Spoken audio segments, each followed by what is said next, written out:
Hello friend, कैसे हैं। मैं नाम संतोष कुमार मिश्रा। आज हम क्लास 11th की अगले वीडियो लेक्चर पर लेकर उपस्थित हुए हैं, जिसके अंतर्गत में आज हम आपके यूनिट नंबर 2 के न्यू चैप्टर को स्टार्ट करेंगे। तो आपका न्यू चैप्टर है सरल रेखीय गति। सरल रेखीय गति जिसको हम कहते हैं, जिसमें motion in straight line, motion in straight line. देखिए, अगर हम यहाँ पर इसके बारे में पढ़ें तो देखिए, सीधी सी बात यहाँ पर आप जानिए कि इस भौतिक ब्रह्मांड में कोई भी वस्तु, कोई जरूरी नहीं है जो वस्तु हमारे देखने के सापेक्ष में गतिमान हो सकता है दूसरे के देखने में वस्तु स्थिर हो, या जो वस्तु हमारे देखने में गतिमान हो दूसरे के देखने के सापेक्ष में वो स्थिर हो। तो इसका मतलब ये हो गया कि इस संसार में, इस ब्रह्मांड में जो वस्तुएं हैं वो प्रत्यक्ष या अप्रत्यक्ष रूप से क्या है, आपको गतिमान दिखाई देती हैं। तो इसके संबंध में सबसे पहले हम यहाँ पर जिसके बारे में पढ़ने जा रहे हैं वो है आपका मैकेनिक्स। जो आपकी डेफिनेशन है मैकेनिक्स क्या है, या जिसको हम कहते हैं सीधे यांत्रिकी। इसे क्लासिकल मैकेनिक्स कहते हैं। इस फिजिक्स की जो ब्रांच का नेम है उसे कहते हैं क्लासिकल फिजिक्स, या सीधे कहा जाता है हिंदी में चिरसम्मत यांत्रिकी। तो इसके अंतर्गत में है क्या, देखिए, a branch of physics which can deals a motion of, मतलब अगर ये कहा जाए कि भौतिक विज्ञान की वह शाखा जिसके अंतर्गत में हम किसी ऑब्जेक्ट के मोशन के बारे में अध्ययन करते हैं, या उस वस्तु के गति के बारे में अगर अध्ययन करते हैं तो वो हमारा क्या कहलाता है, यांत्रिकी कहलाता है। जैसे कहेंगे भौतिक विज्ञान की वह शाखा, भौतिक विज्ञान की वह शाखा जिसके अंतर्गत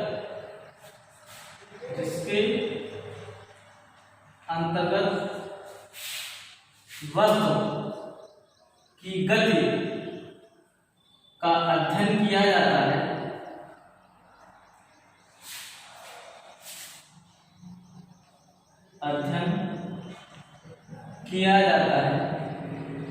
यांत्रिकी कहलाता है, या सीधे कहें मैकेनिक्स कहलाते हैं। ये हो गया आपका, ठीक। अब यहाँ पर बात ये होता है कि यांत्रिकी के बारे में जान लिया। मैकेनिक्स को हम 3 पार्ट में डिवाइड करते हैं। यांत्रिकी की बात की जाए तो इसको हम 3 पार्ट में डिवाइड करते हैं। तो यांत्रिकी को हम 3 भागों में डिवाइड करते हैं। पहला पार्ट आपका यांत्रिकी का होगा जिसे हम कहते हैं स्थैतिकी या स्थिर विज्ञान। सीधे कहा जाएगा स्थैतिकी या स्थिर विज्ञान, जिसको हम कहते हैं स्टैटिक्स या डायनामिक। दूसरा हमारा होता है गतिकी, इसे कहते हैं डायनामिक, ठीक है। और हमारा दूसरा होता है शुद्ध गतिकी,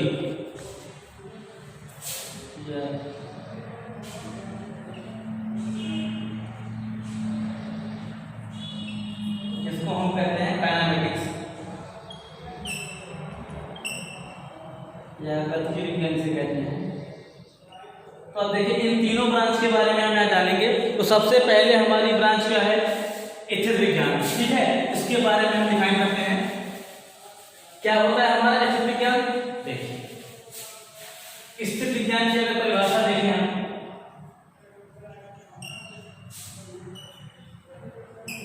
स्थिर विज्ञान क्या होता है, भौतिक विज्ञान की वह शाखा जिसके अंतर्गत हम बाह्य बलों के अधीन स्थिर वस्तुओं का अध्ययन करते हैं। क्या कहेंगे, भौतिक विज्ञान की वह शाखा, भौतिक विज्ञान की वह शाखा जिसके अंतर्गत अंतर्गत बाह्य बलों के अधीन, बाह्य बलों के अधीन वस्तुओं या वस्तु की गति का अध्ययन किया जाता है। बाह्य बलों के अधीन वस्तु की अधीन स्थिर वस्तुओं को अधीन स्थिर वस्तुओं, स्टैटिक्स है ना, स्थिर वस्तुओं का अध्ययन किया जाता है।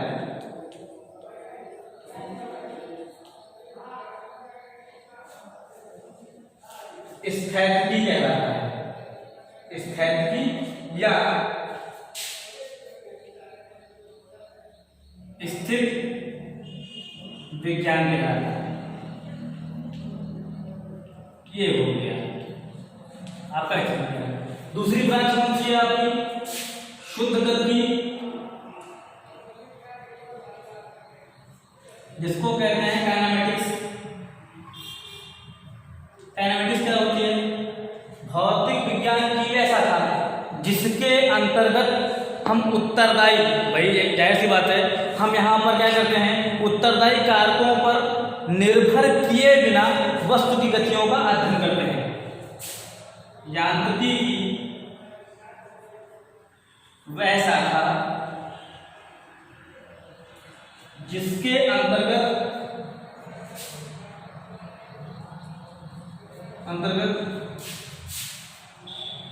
उत्तरदायी कारकों के बिना वस्तु की गति का अध्ययन किया जाता है।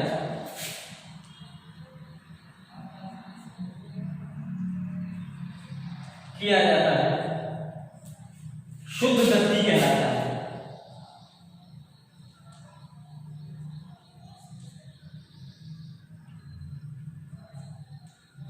ये हो गया काइनेमेटिक्स, ठीक है।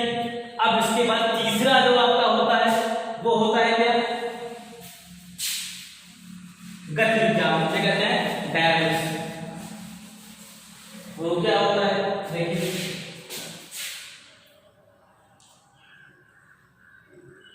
गति विज्ञान जिसको हम कहते हैं डायनेमिक्स।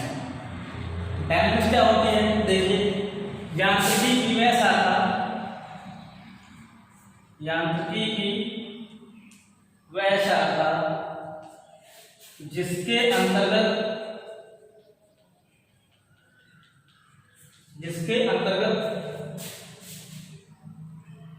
उत्तरदायी कारकों, उत्तरदायी अंतर्गत गति के लिए, उत्तरदायी कारकों अंतर्गत गति के लिए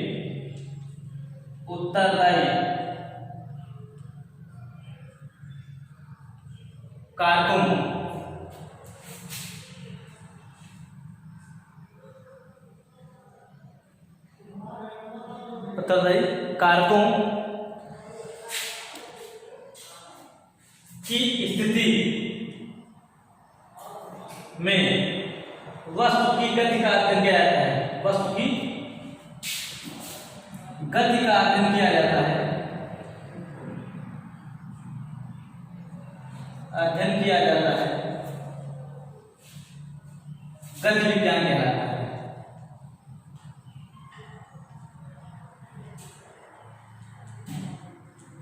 अब देखिए सीधा सा मैं आपको अगर तीनों के बीच में एक माइन्यूट डिफरेंस बता दूं, देखिए स्थिर विज्ञान का मतलब क्या हो गया कि बाह्य बलों के अंतर्गत में हम स्थिर वस्तु, मतलब उस पर बल तो लगे लेकिन वो ऑब्जेक्ट क्या हो हमारा, जिस पोजीशन में उसी पोजीशन में रहे, स्थिर रहे। अगर स्थिर वस्तु का अध्ययन किया जाए तो उसे हम कहते हैं वहां पर स्थितिक विज्ञान। स्थितिक विज्ञान कहते हैं। शुद्ध गति की बात करें तो यांत्रिकी की ऐसा है जिसके अंतर्गत में हम किसी वस्तु की गति के लिए जो उसके उत्तरदायी कारक हैं वहां पर उसको बिना ध्यान में दिए हुए वस्तु की गति का अध्ययन किया जाए तो उसे हम कहते हैं शुद्ध गति या काइनेमेटिक्स कहते हैं। और यहाँ पर यांत्रिकी ऐसा है जिसके अंतर्गत में गति के लिए उत्तरदायी कारकों की स्थिति में वस्तु की गति का अध्ययन किया जाए तो उसे हम कहते हैं डायनामिक्स, ठीक है। तो इस प्रकार से हमने यहाँ पर क्या किया, यांत्रिकी को तीन ब्रांच में डिवाइड कर दिया और तीनों ब्रांच के बारे में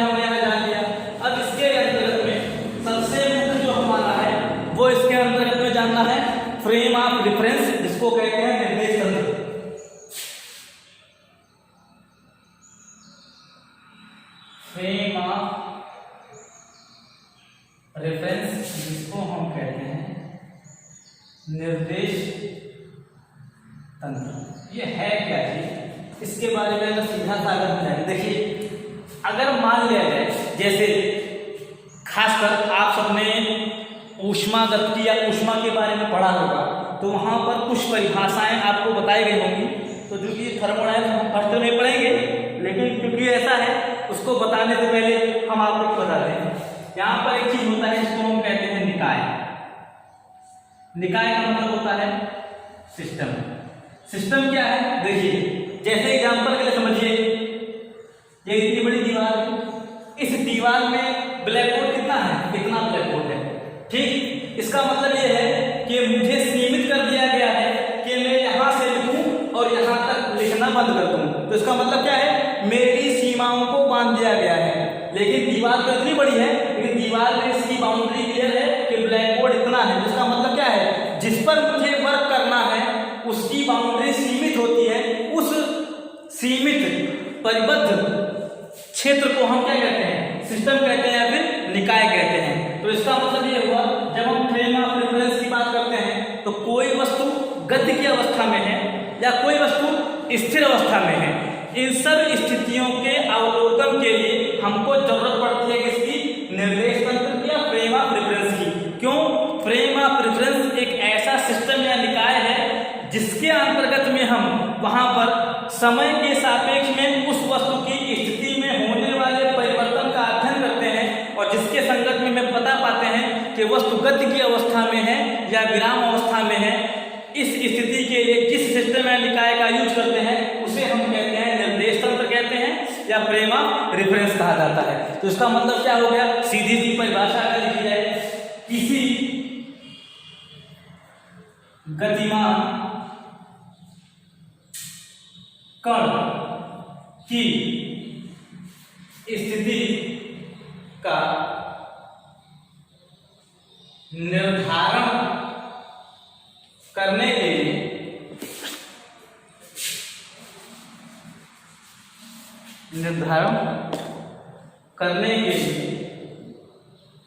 एक निर्देश तंत्र की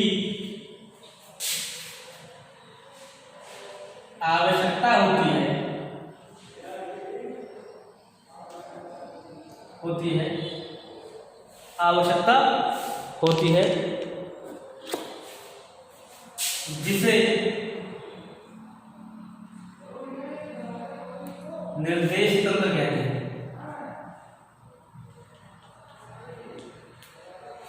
ठीक है, जैसे बात किसी वस्तु की गति का निर्धारण करने के लिए, ठीक है, एक या किसी वस्तु की गति का निर्धारण करने के लिए एक सिस्टम में निकाय गई है, जिसे हम क्या कहते हैं, निर्देश तंत्र कहते हैं। कि समय के अभाव में उसमें क्या परिवर्तन हुआ क्या नहीं हुआ, हाँ, बिना समय के उस वस्तु की स्थिति का निर्धारण उस निकाय में हम नहीं कर सकते हैं। तो ऐसे सिस्टम को क्या कहते हैं, हम फ्रेम ऑफ रेफरेंस कहते हैं। ठीक है, आप देखिए यहाँ पर बात होती है कि फ्रेम ऑफ रेफरेंस किस चिड़िया का नाम है, इसके संदर्भ में देखिए सीधी सी अगर बात करें तो आपने दो प्लेन के बारे में पढ़ा होगा, एक तो होता है 2D और एक होता है हमारा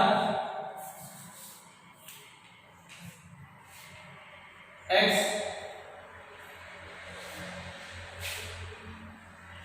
इसे 2D कहते हैं, कहते हैं 3D, थ्री डायमेंशन 3।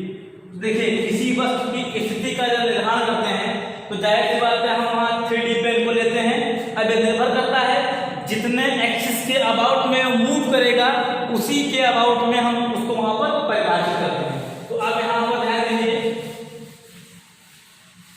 कि आपके निर्देश तंत्र को हम अध्ययन करने के लिए टाइप में बांटते हैं। तो type of frame of reference, type of frame of reference, इसको कहते हैं निर्देश तंत्र के प्रकार। निर्देश तंत्र के प्रकार।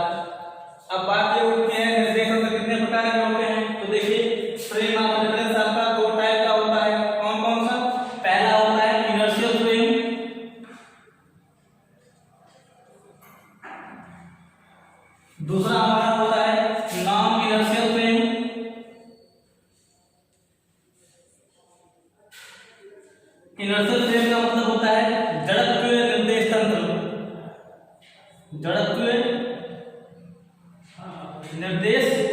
तंत्र, और इसे कहते हैं आवर्तीय निर्देश तंत्र। ध्यान दीजिए, इन दोनों के संबंध में हम अगर एक कॉमन डेफिनेशन जान लें, ऐसे निर्देश तंत्र जिनमें न्यूटन के नियमों का पालन होता है। ठीक है, न्यूटन के नियम आप जानते हैं, न्यूटन के 3 नियम है। पहला तो आपका जड़त्व का नियम है, दूसरा F बराबर ma है, और तीसरा क्रिया प्रतिक्रिया का नियम है। उसका मतलब ये हो गया कि ऐसा फ्रेम ऑफ रेफरेंस जहां न्यूटन के नियम का होल्ड होता है, पालन होता है, उसे हम कहते हैं जड़त्वीय निर्देश तंत्र। और जहां पर न्यूटन के नियमों का पालन नहीं होता है, उसे हम कहते हैं अजड़त्वीय निर्देश तंत्र। खासकर न्यूटन के सेकंड लॉ की बात करते हैं, ध्यान दीजिएगा। हाँ, न्यूटन के सेकंड लॉ की बात करते हैं, उसके नियम का यहाँ पर पालन नहीं होगा।